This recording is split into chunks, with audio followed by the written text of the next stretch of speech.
إن الحمد لله نحمده ونستعينه ونستغفره ونؤمن به ونتوكل عليه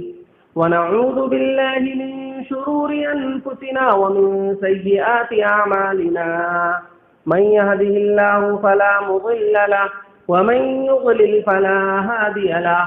وأشهد أن لا إله إلا الله وأشهد أن محمدا عبده ورسوله يا أيها الذين آمنوا اتقوا الله حق تقاته ولا تموتن إلا وأنتم مسلمون يا أيها الناس اتقوا ربكم الذي خلقكم من نفس واحدة وخلق منها زوجها وبث منهما رجالا كثيرا ونساء واتقوا الله الذي تساءلون به والأرحام إن الله كان عليكم رقيبا يا أيها الذين آمنوا اتقوا الله وقولوا قولا سديدا يصلح لكم أعمالكم ويغفر لكم ذنوبكم ومن يطع الله ورسوله فقد فاز فوزا عظيما أما بعد فإن خير الحديث كتاب الله وخير الهدي هدي محمد صلى الله عليه وسلم وشر الأمور محدثاتها وكل محدثة بدعة وكل بدعة ضلالة وكل ضلالة في النار. أعوذ بالله من الشيطان الرجيم بسم الله الرحمن الرحيم قاف والقرآن المجيد بل عجبوا أن جاءهم منذر منهم فقال الكافرون هذا شيء عجيب أإذا متنا وكنا ترابا ذلك رجع بعيد قد علمنا ما تنقص الأرض منهم وعندنا كتاب حفيظ بل كذبوا بالحق لما جاءهم فهم في أمر مريج أفلم ينظروا إلى السماء فوقهم كيف بنيناها وزيناها وما لها من فروج والأرض مددناها وألقينا فيها رواسي وأنبتنا فيها من كل زوج بهيج تبصرة وذكرى لكل عبد منيب ونزلنا من السماء ماء مباركا فأنبتنا به جنات وحب الحصيد والنخل باسقات لها طلع نضيد. وقال تعالى في موضع آخر لا ينهاكم الله عن الذين لم يقاتلوكم في الدين ولم يخرجوكم من دياركم وظاهروا على إخراجكم أن تبروهم وتقسطوا إليهم إن الله يحب المقسطين. ہر طرح کی تعریف، حمد و ثنا، بڑائی، بزرگی، عظمت و کبریائی تو اللہ رب العزت کے لیے لائق و زیبا ہے، جو تنے تنہا اس پوری کائنات کا خالق، مالک، مربی اور پالنہار ہے. بعدہ انگنت لا تعداد بے شمار درود و سلام نازل ہو اللہ رب العالمین کے بھیجے ہوئے تمام انبیاء علیہم الصلاۃ والتسلیم پر، خصوصاً نبی آخر الزماں احمد مجتبیٰ محمد الرسول اللہ صلی اللہ علیہ وسلم پر، وہ ذات مقدسہ مطہرہ مبارکہ جنہیں اللہ رب العزت نے اس کائنات کے لیے رحمت بنا کر بھیجا اور جنہوں نے اس دنیا کے اندر رہ کر چند سالہ زندگی گزار کر دین کی تبلیغ فرمائی اور ہم تک ہمارا دین پہنچایا. محترم بھائیوں،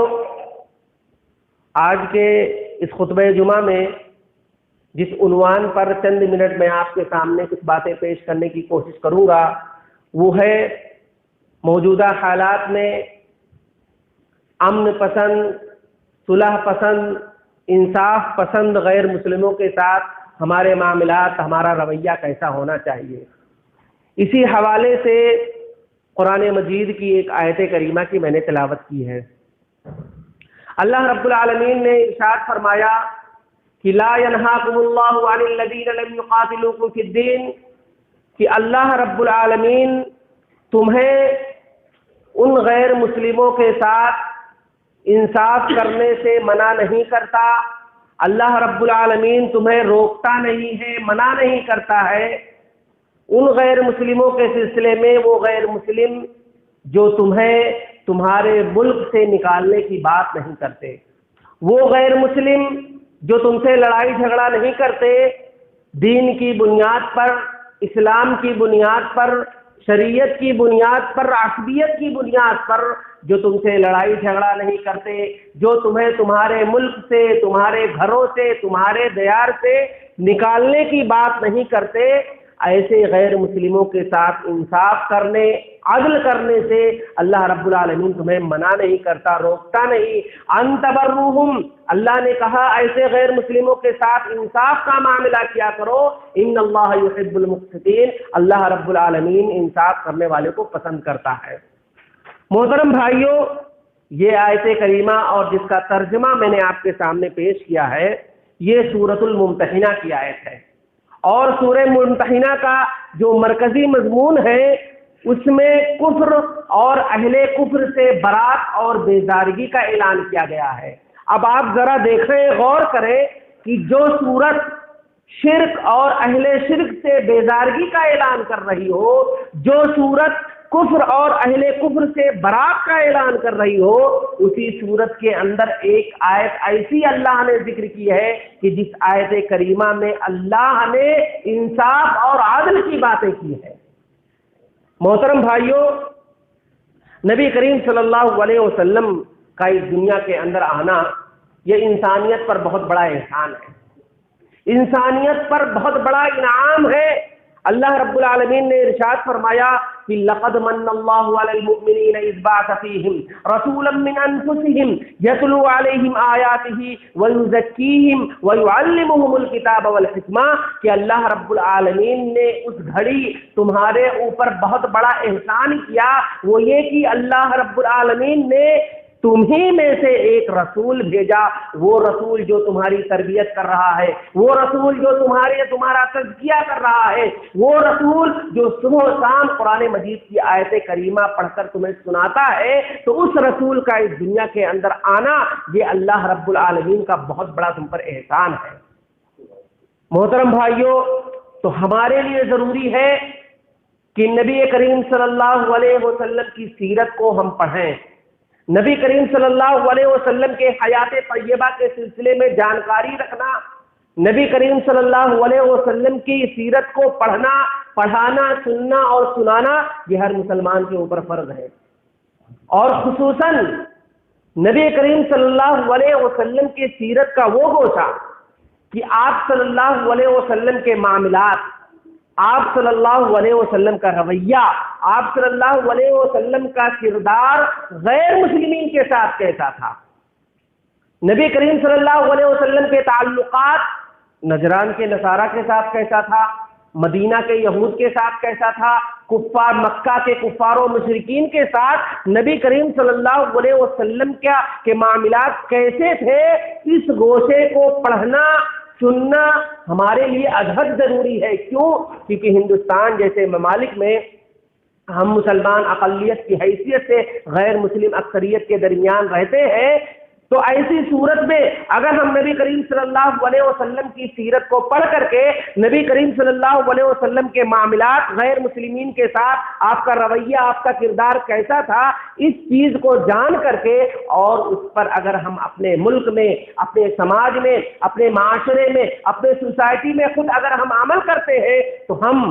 ملک و ملت کی تعمیر میں ایک رول ادا کر سکیں گے، اور سماج کو، معاشرے کو، ہمارے محلے کو امن والا محلہ، امن والا صوبہ، امن والا ملک بنا سکیں گے۔ آئیے اسی حوالے سے چند نکات میں آپ کے سامنے پیش کرتا ہوں۔ ہماری ذمہ داری یہ ہے کہ ہم جس معاشرے اور جس محلے اور جس سوسائٹی میں رہتے ہیں، اگر امن پسند غیر مسلم صلح پسند غیر مسلم، انصاف پسند غیر مسلم ہمارا پڑوسی ہے، ہمارے محلے میں رہتا ہے، ہمارے معاشرے میں رہتا ہے، ہماری ذمہ داری یہ ہے کہ ہم سب سے پہلے ہم ان سے اپنے تعلقات کو مضبوط کریں، تعلقات کو ہم مضبوط کریں، اور یہی کام نبی کریم صلی اللہ علیہ وسلم نے بھی کیا تھا۔ نبی کریم صلی اللہ علیہ وسلم نبی بنائے جانے کے بعد آپ نے انصاف پسند غیر مسلموں کے ساتھ آپ نے اپنے تعلقات کو مضبوط کیا، یہاں تک کہ نبی کریم صلی اللہ علیہ وسلم غیر مسلموں کے یہاں مہمان بنتے، نبی کریم صلی اللہ علیہ وسلم خود اپنے یہاں غیر مسلموں کو بلاتے، یہاں تک کہ ابو داؤد کی ایک روایت ہے کہ اللہ کے نبی صلی اللہ علیہ وسلم کو ایک یہودی نے کھانے کی دعوت دی، اللہ کے نبی صلی اللہ علیہ وسلم اس کی دعوت کو لبیک، اس کی دعوت پر لبیک کہتے ہوئے آپ اس کی دعوت کو قبول کرتے ہوئے اللہ کے نبی صلی اللہ علیہ وسلم اس یہودی کے گھر تشریف لے گئے۔ اب اس یہودی نے نبی کریم صلی اللہ علیہ وسلم کے سامنے جو کھانا پیش کیا تھا، اب اس کی شرارت کہیے یا اس کی غربت و ناداری کہیے کہ جو سالن اس یہودی نے نبی کریم صلی اللہ علیہ وسلم کے سامنے پیش کیا تھا، جو کھانا پیش کیا تھا، وہ سالن خراب ہو چکا تھا،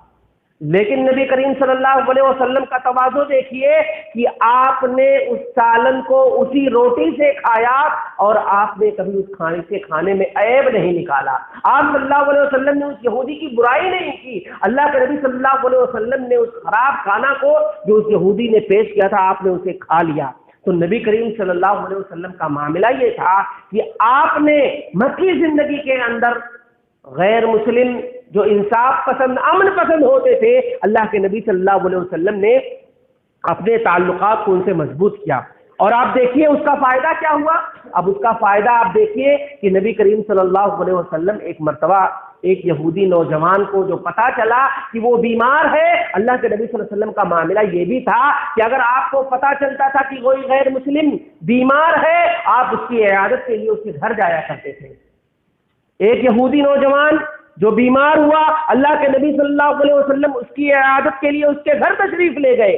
آپ صلی اللہ علیہ وسلم نے جب یہ دیکھا کہ اس بچے کی حالت نازک ہے اور یہ ایسا لگ رہا ہے کہ یہ چند منٹوں کا مہمان ہے، اللہ کے نبی صلی اللہ علیہ وسلم اس کو کلمے کی تلقین کر رہے ہیں، وہیں پر اللہ کے نبی صلی اللہ علیہ وسلم کھڑے ہیں، اسے کلمے کی تلقین کر رہے ہیں، اس یہودی نوجوان کے بغل میں اس کا باپ بھی بیٹھا ہوا ہے۔ اب وہ یہودی بچہ، یہودی نوجوان اللہ کے نبی صلی اللہ علیہ وسلم کے چہرے کو دیکھ رہا ہے، پھر اپنے باپ کے چہرے کو دیکھ رہا ہے، اللہ کے نبی صلی اللہ علیہ وسلم اسے بار بار کلمے کی تلقین کر رہے ہیں اور وہ بار بار نبی صلی اللہ علیہ وسلم کے چہرے کو دیکھ رہا ہے، اپنے باپ کے چہرے کو دیکھ رہا ہے۔ جب اس یہودی نوجوان کے باپ کو یہ بات سمجھ میں آنے لگی کہ وہ بار بار میرا چہرہ دیکھ رہا ہے، ایسا لگ رہا ہے کہ وہ کلمے کو پڑھنا چاہتا ہے، کلموں کو سن کر کے اسے پڑھنا چاہتا ہے، قبول کرنا چاہتا ہے، اس یہودی نوجوان کے باپ نے کہا اپنے بیٹے سے، اتے ابو القاسم، کہ اے میرے بیٹے تم محمد صلی اللہ علیہ وسلم کی بات کو مان لو، ابو القاسم کی بات مان لو۔ اتنا سننا ہی تھا کہ اس بچے نے فوراً کلمہ پڑھا، اور جیسے ہی وہ کلمہ پڑھا اس کی روح قبض ہو گئی، اس کی وفات ہو گئی۔ اللہ کے نبی صلی اللہ علیہ وسلم فوراً باہر نکلے اور آپ نے کہا الحمدللہ الذی انقذہ بی من النار، کہ تمام تعریف اس اللہ رب العالمین کے لیے ہے جس نے اس یہودی نوجوان کو جہنم کے آگ سے، میرے ذریعے اس جہنم کے آگ سے اسے بچا لیا۔ اور آپ جانتے ہیں کہ نبی کریم صلی اللہ علیہ وسلم جس یہودی نوجوان کی عیادت کے لیے گئے تھے اور جسے کلمے کی تلقین کر رہے تھے، جسے کلمہ پڑھنے کے لیے کہہ رہے تھے، وہ کوئی عام آدمی نہیں بلکہ وہ نبی کریم صلی اللہ علیہ وسلم کا خادم تھا۔ آپ صلی اللہ علیہ وسلم نے اس یہودی نوجوان کو اپنی خدمت کے لیے رکھا تھا۔ اب آپ ذرا سوچیں کہ کیا نبی کریم صلی اللہ علیہ وسلم کی خدمت کے لیے کیا صحابہ کم تھے؟ نبی کریم صلی اللہ علیہ وسلم کے ایک اشارہ پر مکہ اور مدینہ کے صحابہ امڑ آتے تھے نبی کریم صلی اللہ علیہ وسلم کی خدمت کے لیے، لیکن کیا ایسی ضرورت تھی، آخر کیا وجہ تھی کہ اللہ کے نبی صلی اللہ علیہ وسلم نے اپنے خدمت کے لیے ایک غیر مسلم کا انتخاب کیا؟ آخر کیا وجہ تھی؟ یہ بات بار بار غور کرنے کی ہے، یہ بات بار بار سوچنے کی ہے کہ آخر کیا وجہ تھی۔ کیا صحابہ کم تھے نبی کریم صلی اللہ علیہ وسلم کی خدمت کے لیے؟ لیکن نبی کریم صلی اللہ علیہ وسلم نے جو اپنی خدمت کے لیے جس شخص کا انتخاب کیا وہ ایک غیر مسلم تھا۔ اور آپ دیکھیں سیرت نگاروں نے جب نبی کریم صلی اللہ علیہ وسلم کی خادمین کی فہرست تیار کرتے ہیں اور جس میں بڑے بڑے صحابہ کا بھی نام آتا ہے، اسی فہرست میں اس یہودی نوجوان کا بھی نام آتا ہے۔ آخر وجہ کیا ہے؟ وجہ یہ ہے کہ اگر آپ اپنے مدعو قوم سے، بگڑے ہوئے قوم کو اگر آپ ان سے تعلقات کو مضبوط نہیں کریں گے تو آپ انہیں دعوت کیسے دیں گے؟ آپ انہیں تبلیغ کیسے کریں گے؟ اگر ایک غیر مسلم شخص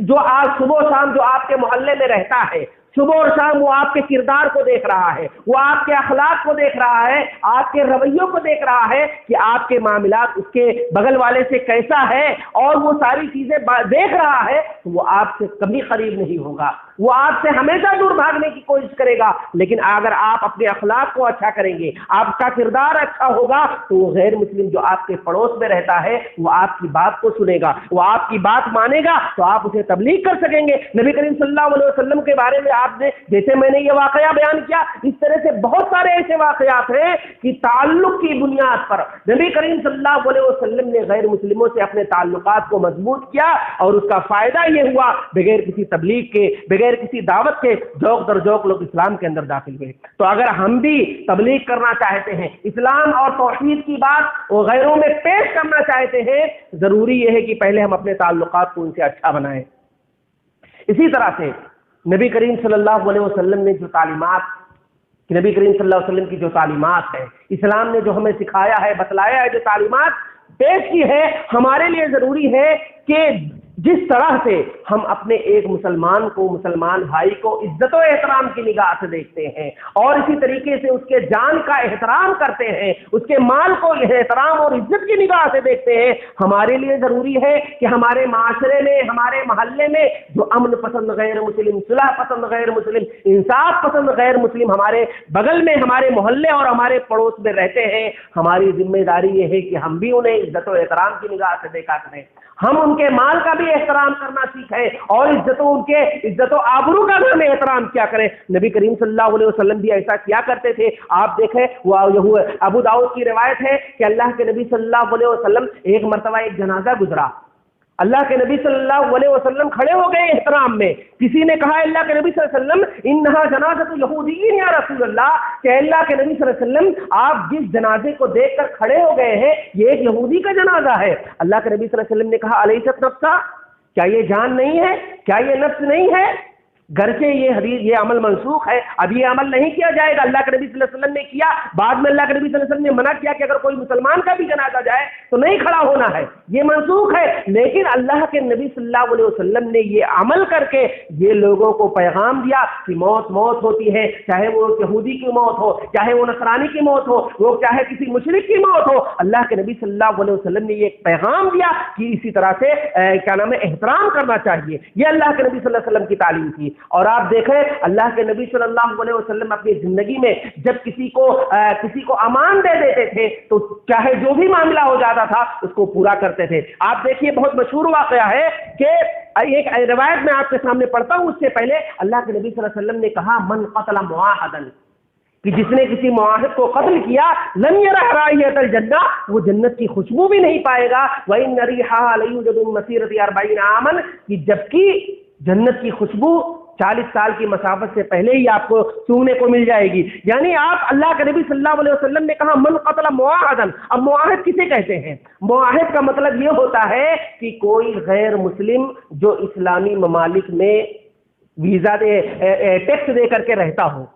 یا اسی طریقے سے معاہد اسے بھی کہیں گے کہ کوئی غیر مسلم اسلامی ملک میں ویزا لے کر کے گیا ہو۔ اب اگر اس غیر مسلم کو جو اسلامی ملک میں ٹیکس دے کر رہ رہا ہو، اگر اسے کوئی مسلمان قتل کر دے، یا کوئی غیر مسلم ویزا لے کر کے اسلامی ملک میں گھومنے کے لیے گیا ہو، اب اگر کوئی مسلمان اس غیر مسلم کو قتل کر دے، اللہ کے نبی صلی اللہ علیہ وسلم نے کہا ایسے مسلمان کا جنت میں جانا تو دور کی بات، وہ جنت کی خوشبو بھی نہیں پائے گا۔ یہ اللہ کے نبی صلی اللہ علیہ وسلم کی غیر مسلموں کے تئیں آپ صلی اللہ علیہ وسلم کی تعلیم ہے، اس لیے ہمیں اس کا بھی خیال رکھنا چاہیے۔ اور آپ دیکھیے اسلامی تعلیمات کو اگر آپ پڑھیں گے کہ آپ دیکھیں بیر معونہ کا واقعہ بہت ہی مشہور و معروف ہے کہ کچھ یہودیوں نے نبی کریم صلی اللہ علیہ وسلم سے جھوٹ بول کر کے کہا کہ ہمارے قبیلے کے لوگوں نے اسلام قبول کر لیا ہے، آپ ہمیں کچھ علماء بھیج دیجئے تاکہ وہ ہماری تربیت کر سکے۔ اللہ کے نبی صلی اللہ علیہ وسلم نے یہ آپ صلی اللہ علیہ وسلم ان کے کہنے پر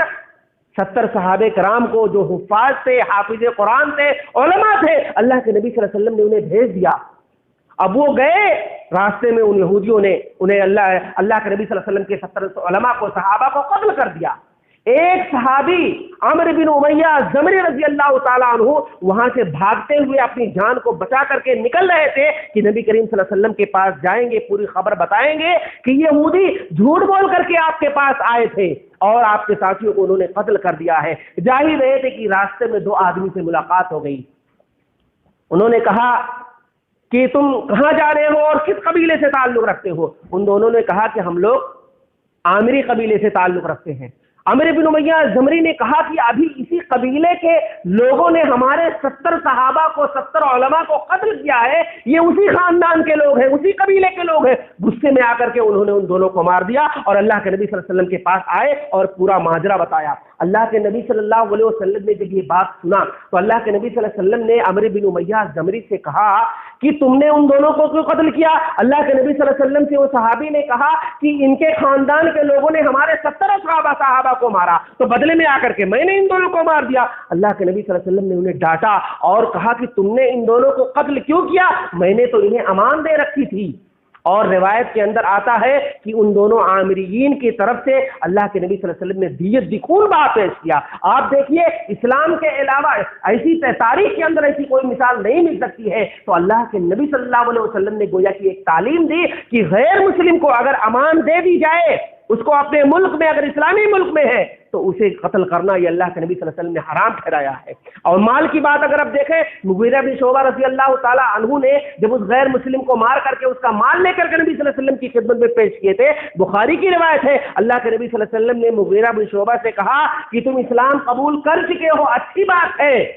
لیکن یہ جو تم مال لے کر کے آئے یہ حرام کا مال ہے۔ اللہ کے نبی صلی اللہ علیہ وسلم نے اسے واپس کروا دیا اور کہا کہ کسی غیر مسلم کا چھینا ہوا مال ہم نہیں لے سکتے۔ تو یہ اللہ کے نبی صلی اللہ علیہ وسلم نے اس طرح کی تعلیم دی ہے۔ اسی طریقے سے شریعت اسلامیہ نے غیر مسلموں کے تئیں جو ہمیں تعلیم دی ہے وہ یہ کہ اللہ کے نبی صلی اللہ علیہ وسلم، اللہ رب العالمین نے کہا وَتَعَاوَنُوا عَلَى الْبِرِّ وَالتَّقْوَىٰ وَلَا تَعَاوَنُوا عَلَى الْإِثْمِ وَالْعُدْوَانِ، کہ تم نیکی کے کاموں میں ایک دوسرے کا تعاون کرو اور برائی اور شر کے کاموں میں ایک دوسرے کی مدد نہ کیا کرو۔ ہم تو یہی سمجھتے ہیں کہ یہ چیز ہمارے مسلمانوں کے ساتھ ہے کہ ہم بھائی ایک مسلمان کی اگر مدد کرنا چاہتے ہیں تو نیکی کے معاملے میں کریں اور شر کے معاملے میں ہمیں مدد نہیں کرنی چاہیے۔ جبکہ کئی ایک مفسرین نے، آپ تفسیر کی کتاب پڑھیں گے تو کئی ایک مفسرین نے ذکر کیا ہے کہ اللہ نے جو یہ آیت کریمہ نازل کی ہے کہ وَتَعَاوَنُوا عَلَى الْبِرِّ وَالتَّقْوَىٰ وَلَا تَعَاوَنُوا عَلَى الْإِثْمِ وَالْعُدْوَانِ، یہ غیر مسلموں کے سلسلے میں ہے۔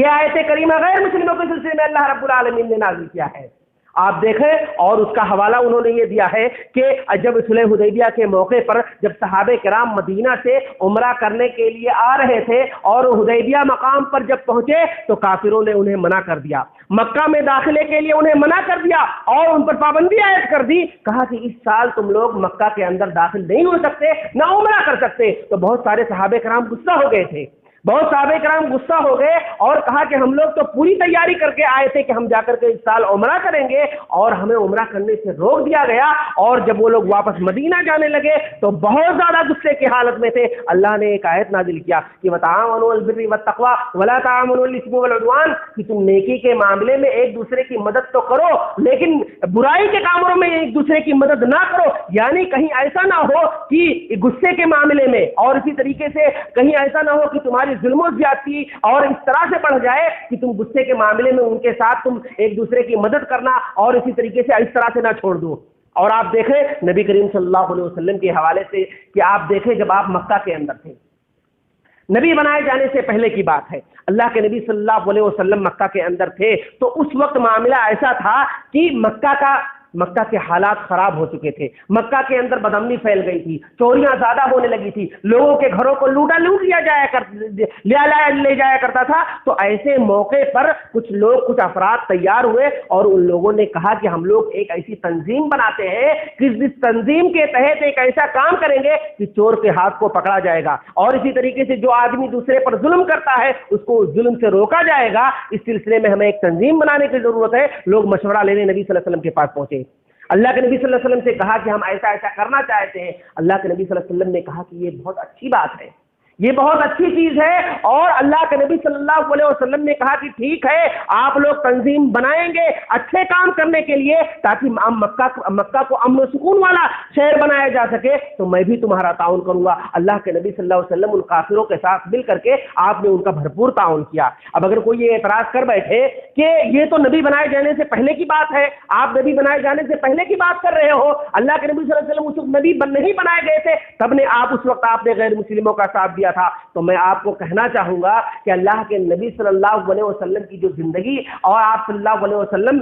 کی زندگی نبی بنائے جانے سے پہلے بھی ہمارے لیے آئیڈیل ہے، اور نبی بنائے جانے کے بعد تو آئیڈیل ہے ہی ہے۔ اس لیے کہ آپ دیکھیں اللہ کے نبی صلی اللہ علیہ وسلم نبی بنائے جانے سے پہلے کافروں کے سامنے جو آپ نے دلیلیں دی ہیں، تو آپ صلی اللہ علیہ وسلم اپنی زندگی کے 40 سالہ زندگی کو اللہ کے نبی صلی اللہ علیہ وسلم نے بطور دلیل پیش کیا۔ قرآن میں کہا فقد لبثت فیکم عمرا من قبلہ، کہ اللہ کے نبی صلی اللہ علیہ وسلم غیر مسلموں کے سامنے یہ بات کہتے تھے کہ اے مکہ کے لوگوں، میں نے تمہارے درمیان 40 سال کی زندگی گزاری ہے، تو اس 40 سالہ زندگی کے اندر کوئی داغ دکھا دو، کوئی دھبا دکھا دو یا کوئی عیب دکھا دو۔ اللہ کے نبی صلی اللہ علیہ وسلم اپنی اس نبی بنائے جانے سے پہلے کی زندگی کو بطور دلیل قرآن پیش کیا کرتے تھے، اور قرآن نے اس بات کو نقل کیا ہے۔ یہ تو پہلی بات ہوئی، اور دوسری بات تو یہ کہ نبی کریم صلی اللہ علیہ وسلم نبی بنائے جانے کے بعد جب آپ مکہ کے اندر، مکہ جس کو سیرت کی کتاب آپ پڑھیں گے تو اسے حلف الفضول کے نام سے یاد کیا جاتا ہے، لکھا جاتا ہے، تو آپ دیکھیں کہ اللہ کے نبی صلی اللہ علیہ وسلم اپنی نبی بنائے جانے سے پہلے جو آپ نے کافروں کے ساتھ مل کر کے جو تنظیم قائم کی تھی اچھے کام کے لیے، اللہ کے نبی صلی اللہ علیہ وسلم نے جو مدد کیا تھا، آپ نے یہ بھی کہا تھا کہ اگر اس طرح کی تنظیم دوبارہ مکہ کے اندر بنائی جائے گی تو میں اس وقت بھی میں ان لوگوں کا ساتھ دوں گا اور ان کے ساتھ مل کر کے کام کروں گا۔ یہ آپ کو حیرت کی بات لگے گی، لیکن آپ سیرت کی کتاب اگر آپ پڑھیں گے تو آپ کو پتہ چلے گا کہ اللہ کے نبی صلی اللہ علیہ وسلم نے اس طرح سے غیر مسلموں کے ساتھ مل کر کے کام کیا کرتے تھے۔ کئی ایک مفسرین نے لکھا ہے کہ اس آیت کریمہ سے یہ بات بالکل روزے روشن کی طرح عیا ہو گئی ہے کہ آج بھی موجودہ حالات میں امن پسند غیر مسلم، صلح پسند غیر مسلم، انصاف پسند غیر مسلموں کے ساتھ مل کر کے خدمت خلق کے کاموں میں، رفاہی کاموں میں ان کے ساتھ مل کر کے کام کیا جا سکتا ہے۔ کئی ایک مفسرین نے اپنی تفسیر کے اندر یہ بات لکھی ہے۔ اسی طرح سے شریعت اسلامیہ جو ہمیں اس بات کی تعلیم دیتی ہے، غیر مسلموں کے ساتھ اگر وہ غیر مسلم ہمارے محلے میں، ہمارے پڑوس میں ہمارے ساتھ کوئی احسان کر دے، ہماری مدد کر دے کسی موقع پر، اللہ کے نبی صلی اللہ علیہ وسلم کی تعلیم ہے کہ تم ان کے احسان کا بدلہ احسان سے دیا کرو۔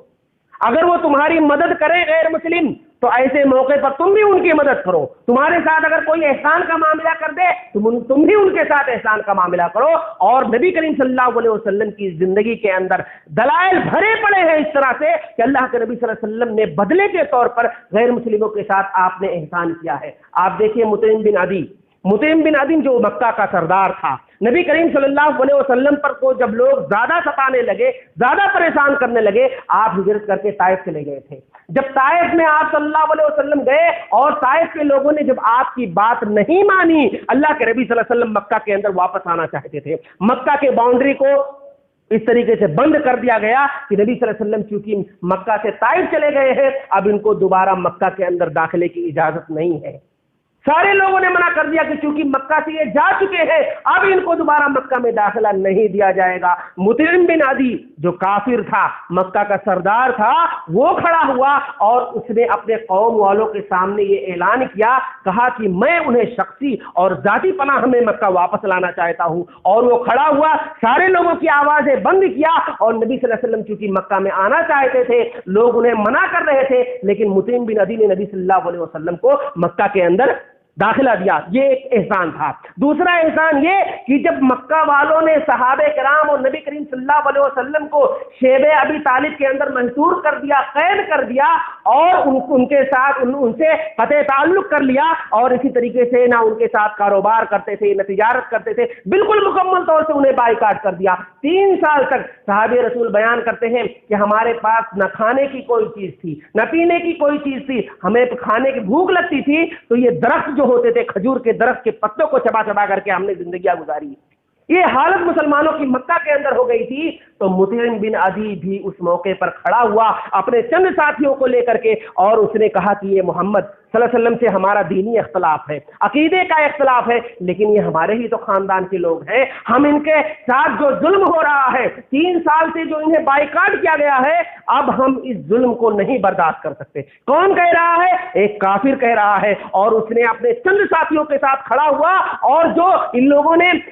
نبی کریم صلی اللہ علیہ وسلم اور ان کے ساتھیوں کے بائیکاٹ کا اعلان کیا تھا، اس نے اس اعلان کو پھاڑ دیا اور ان لوگوں کو وہاں سے آزاد کر دیا۔ اب دیکھیے نبی کریم صلی اللہ علیہ وسلم کے ساتھ ایک کافر مطعم بن عدی نے 2 احسان کیا۔ اللہ کے نبی صلی اللہ علیہ وسلم جب ہجرت کر کے مدینہ چلے گئے اور جنگ بدر ہوا، اور اس میں جب کچھ غیر مسلم قیدی نبی کریم صلی اللہ علیہ وسلم کے ہاتھوں آئے، تو اللہ کے نبی صلی اللہ علیہ وسلم کو اس وقت مطعم بن عدی کی یاد آئی، اور اللہ کے نبی صلی اللہ علیہ وسلم نے کہا کہ اگر مطعم بن عدی اس وقت زندہ ہوتا اور ہمارے پاس ان قیدیوں کے سلسلے میں سفارشی بن کر کے آتا تو میں ان تمام قیدیوں کو آزاد کر دیتا۔ یہ نبی کریم صلی اللہ علیہ وسلم کا معاملہ تھا کہ آپ نے احسان کا بدلہ احسان سے دینا چاہا، لیکن چونکہ مکہ ہی کے اندر مطعم بن عدی کا انتقال ہو گیا تھا۔ تو اس طرح سے نبی کریم صلی اللہ علیہ وسلم غیر مسلموں کے احسانات کو یاد کرتے تھے۔ اگر کوئی غیر مسلم آپ کے اوپر احسان کر دیتا تھا تو اس کا بدلہ اللہ کے نبی صلی اللہ علیہ وسلم دیا کرتے تھے۔ آپ دیکھیے ایک بہت مشہور واقعہ، اللہ کے نبی صلی اللہ علیہ وسلم صحابہ کرام کو لے کر کے کسی سفر پر گئے، تقریباً 100 سے زائد صحابہ کرام تھے، راستے میں پانی ختم ہو گیا، صحابہ کرام کے پاس پینے کے لیے پانی نہیں ہے، نبی صلی اللہ علیہ وسلم کے پاس پانی نہیں ہے، پیاسے ہیں، غسل کی ضرورت ہے، غسل کی حاجت ہے، لیکن پانی نہیں ہے۔ اللہ کے نبی صلی اللہ علیہ وسلم نے 2 صحابہ کو بھیجا کہ جاؤ پتہ کرو کہیں سے پانی ملے تو لے کر کے آؤ۔ وہ 2 صحابی نکلے، راستے میں دیکھا کہ ایک مٹکے کے اندر ایک مشرکہ عورت پانی لے کر کے جا رہی ہے۔ ان دونوں نے کہا کہ ہمیں پانی کی ضرورت ہے، پیاس لگی ہے، دے دو۔ اس مشرکہ عورت نے اپنا پورا مٹکا ان دونوں کے حوالے کر دیا۔ وہ اللہ کے نبی صلی اللہ علیہ وسلم کے پاس لے کر کے آئے، اللہ کے نبی صلی اللہ علیہ وسلم نے دیکھا پانی تو بہت تھوڑا ہے اور پینے والوں کی تعداد تقریباً 100 سے زائد ہے۔ اللہ کے نبی صلی اللہ علیہ وسلم نے اپنے انگلی مبارک اسی مٹکے کے اندر ڈالا، اور آپ صلی اللہ علیہ وسلم کی انگلی سے چشمہ پھوٹا، اور اس قدر پانی نکلا کہ تقریباً 100 سے زائد صحابہ کرام نے اس پانی کو پیا، جن کو اللہ کے نبی صلی اللہ علیہ وسلم نے کہا جو غسل کرنا چاہتا ہے غسل کر لے، جس کو کپڑے دھونے کی ضرورت ہے وہ کپڑا دھو لے، اور جسے پانی اسٹور کرنا ہے جمع کرنا ہے کر لے۔ سارے صحابہ نے 100 سے زائد صحابہ نے پانی کو پیا، نہایا، کپڑا دھویا، جمع کیا،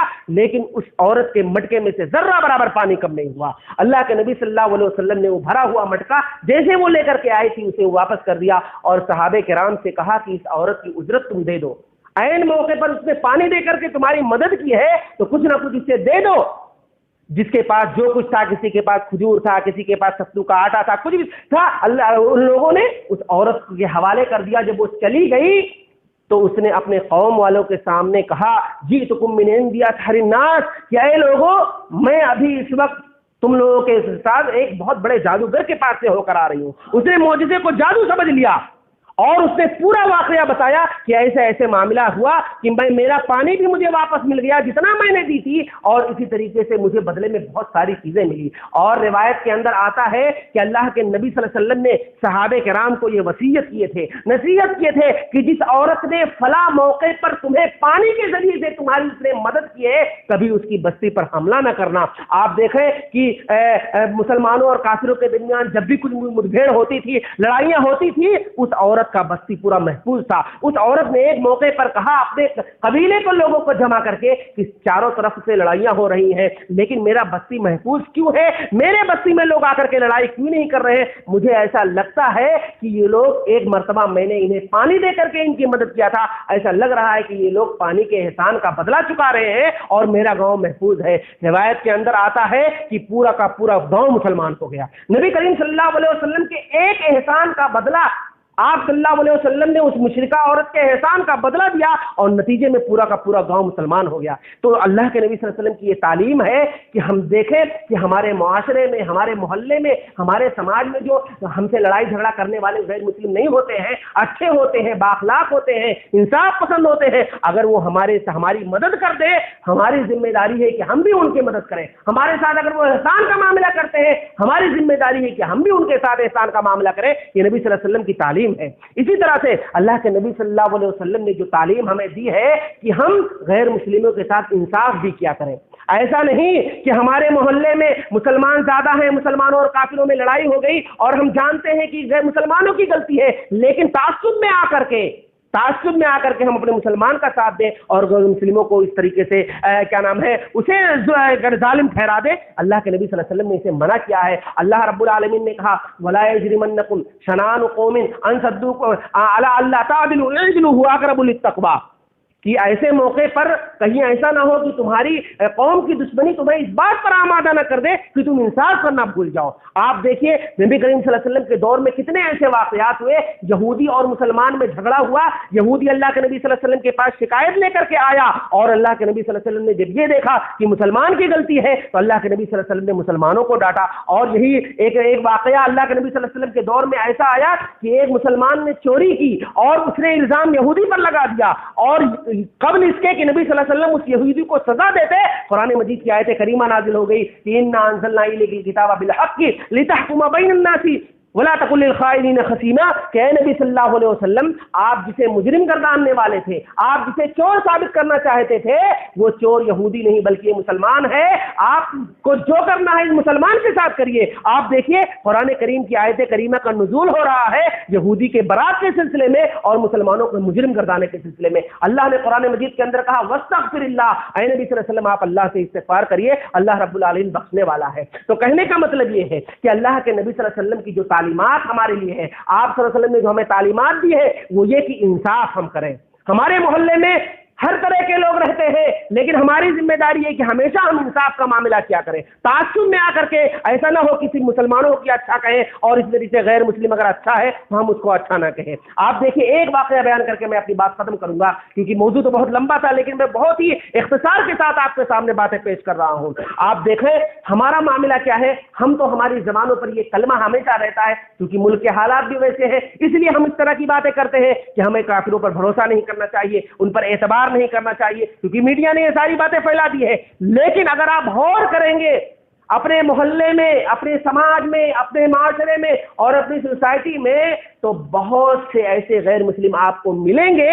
جن کا سیاست سے کوئی لینا دینا نہیں ہے، وہ بہت اچھے ہوں گے۔ نبی کریم صلی اللہ علیہ وسلم کے دور میں بھی اس طرح سے ہوتے تھے کہ بہت اچھے ہوتے تھے۔ آپ دیکھیے ہجرت جیسا نازک موقع کہ اللہ کے نبی صلی اللہ علیہ وسلم کو جب ہجرت کا حکم ہوا اور آپ صلی اللہ علیہ وسلم حضرت ابو بکر کے ساتھ مدینہ جانا چاہتے تھے، اس موقع پر کافروں نے جب اعلان کر دیا تھا کہ جو محمد اور ان کے ساتھی کو پکڑ کر لے کر کے آئے گا اس کو 100 سرخ اونٹ انعام میں دیا جائے گا۔ کتنا نازک موقع تھا، اللہ کے نبی صلی اللہ علیہ وسلم کو مدینہ جانا تھا کیونکہ حکم تھا۔ اللہ کے نبی صلی اللہ علیہ وسلم جب غار ثور میں چھپ گئے اور آپ نے کہا کہ 3 دن تک ہم یہیں چھپے رہیں گے تاکہ یہ لوگ ہمیں ڈھونڈ کر کے تھک جائیں، پھر ہم ایسے راستے سے جائیں گے تاکہ لوگوں کو پتہ نہ چلے۔ اب اللہ کے نبی صلی اللہ علیہ وسلم نے کہا کہ ہمیں اس راستے کا خبر کون کرے گا، ہمیں راستے کی رہنمائی کون کرے گا؟ آپ کو یقین نہیں ہوگا، آپ پڑھیے سیرت کی کتاب، روایت کے اندر آتا ہے کہ اللہ کے نبی صلی اللہ علیہ وسلم کا جس نے اس موقع پر ساتھ دیا اور غار ثور سے مدینہ تک جس نے بحفاظت اللہ کے نبی صلی اللہ علیہ وسلم کو پہنچایا وہ ایک غیر مسلم تھا۔ روایت کے اندر آتا، سیرت کی کتابوں میں آتا ہے کہ عبداللہ بن ارقد اس کا نام تھا، بعد میں اس نے اسلام قبول کر لیا، لیکن آپ دیکھیے کیا اسے انعام کی لالچ نہیں تھی؟ مکہ کے اندر اعلان ہو گیا ہے کہ جو محمد صلی اللہ علیہ وسلم اور ابو بکر کو پکڑ کر لے کر کے آئے گا اسے 100 سرخ اونٹ انعام میں مل دیا جائے گا۔ کیا اس کے دل میں لالچ نہیں ہے؟ سراقہ کو لالچ آ گئی تھی، کتنے بڑے بڑے ایسے سردار جو پیسے والے تھے ان لوگوں کے دل میں لالچ آ گئی تھی، ان لوگوں نے بھی ان کو ڈھونڈنا شروع کر دیا تھا، مگر اس غیر مسلم عبداللہ بن ارقد کو دیکھیے کہ اسے اس کے دل میں لالچ نہیں آئی، اسے پتا ہے کہ نبی صلی اللہ علیہ وسلم غار ثور میں چھپے ہوئے ہیں، حضرت ابو بکر غار میں چھپے ہوئے ہیں، لیکن اس کے باوجود اس نے کسی کو خبر نہیں کیا اور بحفاظت اللہ کے نبی صلی اللہ علیہ وسلم اور حضرت ابو بکر صدیق رضی اللہ تعالیٰ عنہ کو پہنچا دیا۔ بعد میں اللہ کے نبی صلی اللہ علیہ وسلم نے اسے انعام بھی دیا، لیکن نبی صلی اللہ علیہ وسلم نے جو انعام اسے دیا تھا وہ اس انعام کے مقابلے میں بہت کم تھا، لیکن آپ دیکھیں کہ وہ غیر مسلم ہو کر کے اس نے ایسا کیا۔ تو اس طرح سے ہمارے یہاں بھی، ہمارے پڑوس میں بھی، ہمارے محلے میں بھی غیر مسلم بہت سے ایسے ہیں، چاہے وہ یہودی ہو، نصرانی ہو، کافر ہو، مشرک کوئی بھی ہو، ان میں بھی بہت اچھے لوگ ہوتے ہیں۔ اللہ کے نبی صلی اللہ علیہ وسلم ایسے لوگوں کی قدر کی نگاہ سے دیکھا کرتے تھے۔ ضروری نہیں ہے کہ سارے لوگ بھی ہمارے ملک ہندوستان میں خرابی ہو، جیسے کہ میڈیا نے اس طرح سے پھیلا دیا ہے۔ کہنے کا مطلب یہ ہے کہ ہم انصاف کے ساتھ اور اسی طریقے سے انصاف کی نظر سے لوگوں کو دیکھیں، ان سے تعلقات کو بنائیں۔ جب ہم تعلقات کو بنائیں گے ہمارا معاشرہ امن والا ہوگا، ہمارا سوسائٹی امن والا ہوگا، اور اسی طریقے سے ہمارا ملک امن والا بنے گا۔ اور جس چیز کے لیے ہم بھیجے گئے ہیں، ہمارا مقصد یہ ہے کہ اللہ رب العالمین کی توحید کو غیروں کے سامنے پیش کریں۔ جب ہم اپنے اخلاق کو درست کریں گے، اپنے کردار کو درست کریں گے، اپنے تعلقات کو ان سے ہم مضبوط کریں گے، ایسے موقع پر ہم انہیں تبلیغ کریں گے، توحید کی دعوت دے سکیں گے۔ یہ مختصر سے وقت میں موضوع چونکہ بہت لمبا تھا، لیکن بہت ہی اختصار کے ساتھ میں نے آپ کے سامنے بات پیش کیا ہے۔ اللہ رب العالمین سے دعا ہے کہ اللہ رب العالمین ہم تمام لوگوں کو نبی کریم صلی اللہ علیہ وسلم کی سیرت کو پڑھنے کی توفیق دے، اور نبی کریم صلی اللہ علیہ وسلم نے اپنی زندگی کے اندر غیر مسلموں کے ساتھ جس طرح سے معاملات آپ نے پیش کیا، خاص طور سے مکی زندگی کے اندر اللہ کے نبی صلی اللہ علیہ وسلم نے غیر مسلموں کے ساتھ مل کر کے آپ صلی اللہ علیہ وسلم کے جو معاملات تھے، آپ کا جو رویہ تھا، ہمارے لیے ضروری ہے کہ ہم بھی ہمارے محلے اور ہمارے معاشرے کے اندر جو غیر مسلم ہوتے ہیں، ہم بھی ان کے ساتھ بھی ویسے ہی معاملات کریں، اچھے معاملات کریں، تاکہ اس کے نتائج اچھے ہوں۔ اللہ رب العالمین سے دعا ہے کہ اللہ رب العالمین ہم تمام لوگوں کو نیک بنائے، صالح بنائے، جب تک تو ہمیں اس دنیا کے اندر زندہ رکھ، ایمان و اسلام پر زندہ رکھ، اور ہمارا خاتمہ ہوتے ایمان کے خیر پر۔